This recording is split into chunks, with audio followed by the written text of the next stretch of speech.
construye su genio a base de convicción, a base de transpiración. A mí me ayudó muchísimo. Yo tenía una inmensa inseguridad, estaba escribiendo mi primera novela y bueno, como pues le ocurre a todo escritor, yendo a tientas, y el ejemplo ese de Flaubert fue muy estimulante. Así que sí, yo sí creo que a alguien le debo lo que he podido hacer como escritor, es sin duda Flaubert, ¿no? ¿Cuál fue en ese momento, en esa crisis que tenías tú como escritor, cuál es la novela que estabas escribiendo en ese momento? La ciudad de los perros. La ciudad de los perros. Sí. ¿Qué aprendizaje de Flaubert en su correspondencia, en su narrativa, te hizo a ti cambiar quizás incluso la manera de narrar? ¿O te llevó o te hizo tomar un rumbo distinto al que estabas llevando? Bueno, a mí Flaubert me enseñó sobre todo, digamos, la disciplina, la perseverancia y también el orden. Él tenía esta idea de que cuando una frase sonaba bien, estaba bien enrumbado en su trabajo. En cambio, cuando una frase chirriaba o de alguna manera, digamos, no conseguía cautivar fonéticamente al oyente, algo andaba mal y había que revisarlo. Ese tipo de prueba de perfección o de examen que él hacía pasar a las frases, para mí se convirtió en una manera de trabajar. Y no solo en el lenguaje, también en la forma, en la estructura, en los puntos de vista, en la organización del tiempo. Creo que la disciplina, en términos generales, es lo que aprendí más de Flaubert, ¿no? Tú muestras en la Analogía Perpetua que Flaubert es fundamental, es casi un eje, un hito fundamental en la historia narrativa. ¿Por qué es tan importante Flaubert? ¿O tan trascendental en la historia de la narrativa, en la manera de escribir? Digamos. Yo creo por varias razones. En primer lugar, porque escribió obras maestras, y eso pues es muy importante. Eso siempre abre unos caminos nuevos a la literatura. Pero creo que él, en cierta forma, es el fundador de la narrativa moderna, porque él es de los primeros novelistas que tiene conciencia clara de la función de la técnica, de la función de la forma en la narración. Él rompe con la tradición romántica de creer que era la inspiración, lo fundamental a la hora de escribir. Víctor Hugo, por ejemplo, que es un extraordinario escritor, pero él se sentaba y esperaba que las musas a través de él escribió obras maestras, pero cuando uno lee a Víctor Hugo tiene que reacomodarse un poco para poder gozar de su mundo, porque estamos desacostumbrados a esa manera de entender la literatura, a esa prosa un poco grandilocuente, a esas interferencias del narrador en la historia. Todo eso cambia con Flaubert. Flaubert descubre la importancia de la técnica y entonces trabaja una novela como una verdadera maquinaria, él lo dice así, una máquina que tiene que ser aceitada, perfectamente organizada para que sea eficaz.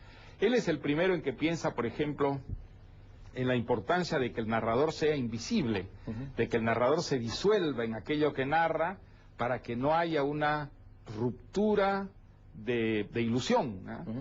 Es el primero que reflexiona sobre eso en sus cartas, pues también cómo moviendo al narrador de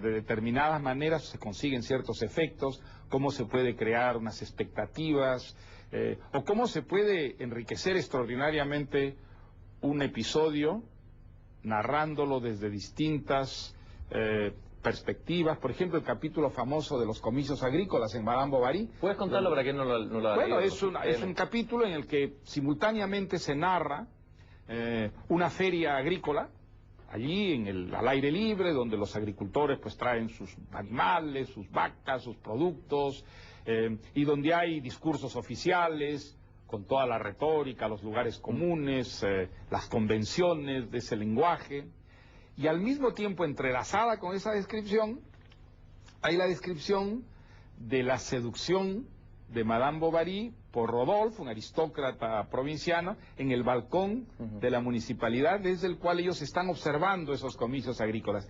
Y el contraste es realmente maravilloso porque enriquece extraordinariamente el conjunto y da a cada uno de estos dos episodios una valencia muy particular en contraste con el otro.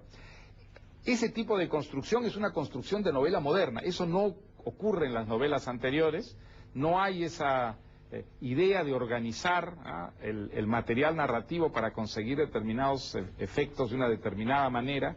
Y en ese sentido yo creo que Flaubert es realmente el primer novelista moderno, ¿no? Es el primero que reflexiona con gran lucidez sobre la función de la técnica, no solo de la prosa, sino también de la estructura, ¿no? Pero está también esta otra figura del escritor romántico que tú llamas, ¿no es cierto? Y por eso partí con Henry Miller. Sí. Henry Miller es el escritor que trata de contar su propia vida y hacer que el fluir de su vida se transforme luego en el fluir de la ficción. Exactamente. Sí. Y él apuesta por todo lo contrario, o sea, apuesta por sumergirse a oscuras, sin un plan.